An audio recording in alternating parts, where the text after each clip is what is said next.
Hi guys, welcome back to my channel. My name is Travis. I'm here to help you make great time-lapse photo. Today's topic is very important. So understanding your histogram. So how to use it, when to use it, etc. Okay. Now let's start with. That is your histogram, roughly. Okay. No fancy graphic, just like that. Okay. Let me go over here. Now this is your typical, the one here, your typical normal photograph. Okay. We have the black point, white point, and 50% gray. 50% gray there, okay? Now, our sensor can only capture RGB, yeah, RGB, red, green, and blue. And in those combinations, we have different type of colors.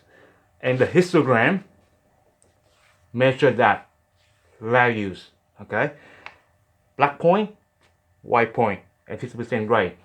Now, our sensor, when they try to capture those color values, can only capture 50% gray. That's how they measure that values.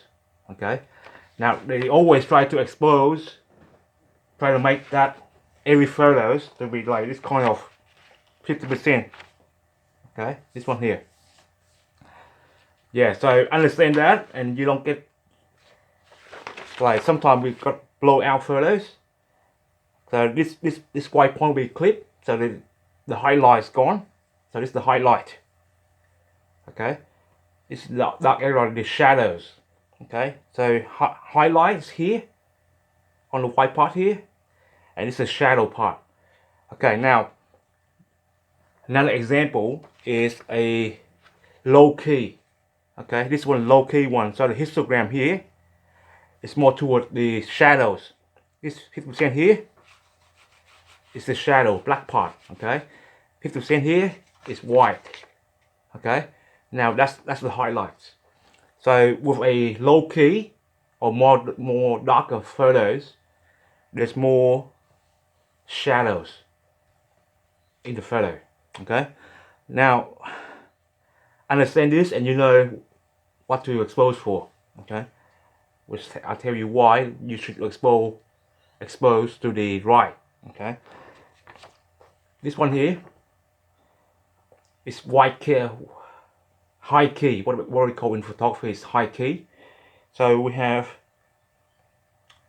more of the highlights here. Okay, so there's more pixel is in the white highlights area. Okay, here, and less in the black. So this is what we call the high key. Okay, so more shadows, more highlights, and less shadows. Now, why we should shoot to the right of the histogram? What we mean like shoot to the right is when we should shoot to the right of the histogram. Then we pull back pull it back so it's make it into a perfect 50% gray. This kind of photo. Okay. Why we have to shoot to the right?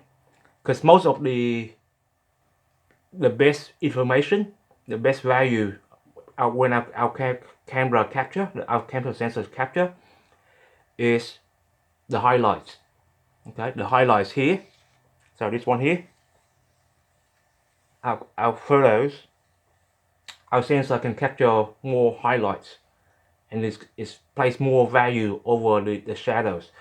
So when we shoot the photos, and make sure it doesn't the highlight doesn't blow out. Okay, so you can turn on it's blink blink blink blink like that.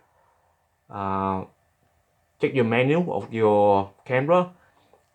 So if it's the highlights like going down like that, blink blink blink, right, then you know the highlights gone. So you cannot recover much information there. So shoot to the right as far as you can get to the highlights, the white part, but you're not blowing it. Okay, then back to our editing software. we can move. So that's number one, right? That's the best capture photo. Then in post processing, number one, in post editing software, we just pull it back so it becomes this kind of photo. So it has more details, more black, precision gray, and white. Now the important thing is it's also reduce less noise in our photos. Okay, so when we do this, capture to the right, our photo will be less noisy. And noise is basically a very sandpaper kind of feel to it. Okay.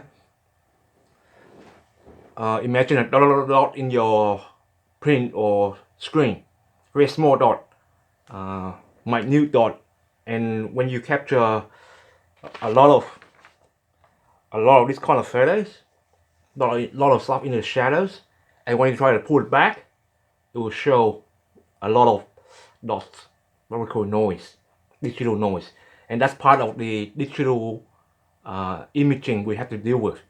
So that's why photographers say, oh, you gotta shoot to the right of the histogram. That's what we mean. Shoot to the right here.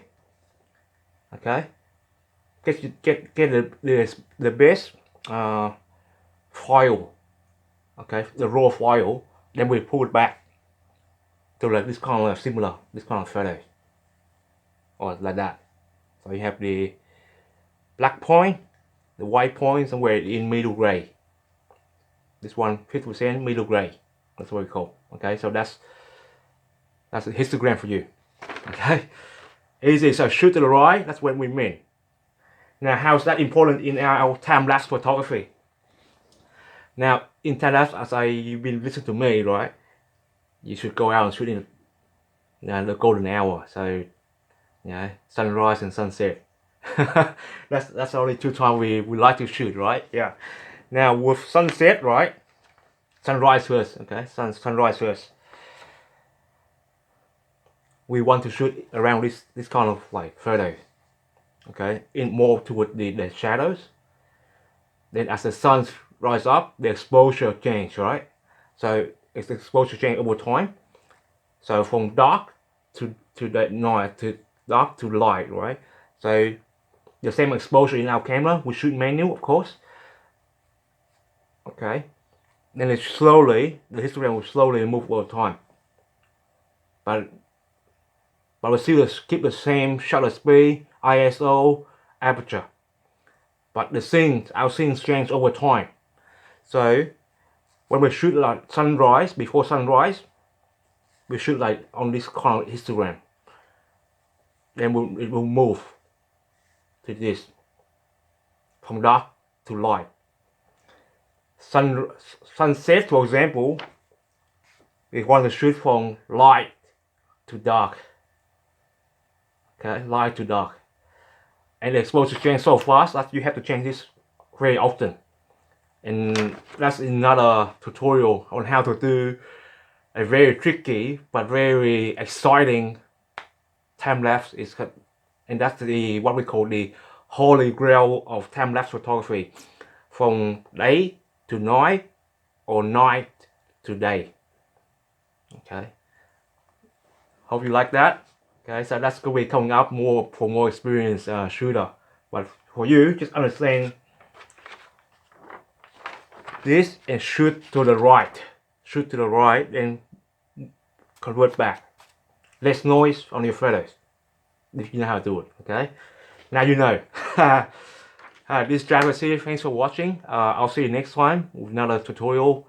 If you watch my video and see it's available, like, share, subscribe, all that good stuff, and leave me a comment. Okay. See you next time. Bye.